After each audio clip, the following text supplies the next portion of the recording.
নমস্কাৰ বন্ধুসকল, মই আজি মোৰ এই গাড়ীখন সাৰ্ভিসিং কৰিবলৈ আহিছোঁ আৰু মোৰ গাড়ীখন এই মেকানিকজনে প্ৰত্যেকবাৰে সাৰ্ভিসিং কৰে আৰু কিন্তু কামত বৰ ভাল।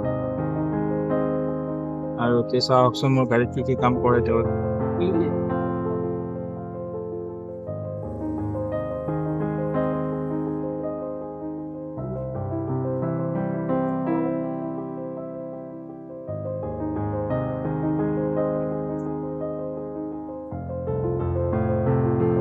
গাড়ীৰ কাম হৈ গ'ল, এতিয়া গাড়ীখন ধুনীয়াকৈ ধুই লওক। এতিয়া এই ল'ৰাটোৱে ধুনীয়াকৈ ধুই চেম্পু মাৰি দিছে মোৰ গাড়ীখন। ধোৱা হোৱাৰ পিছত এতিয়া ধুনীয়াকৈ শুকান কাপোৰেৰে গোটেই ধুনীয়াকৈ মুচি দিছে চাৰিওফালে। এতিয়া মোৰ হৈ গ'ল, এতিয়া যাওঁ আৰু বলক। নমস্কাৰ, আজিলৈ ইমানেই, ধন্যবাদ।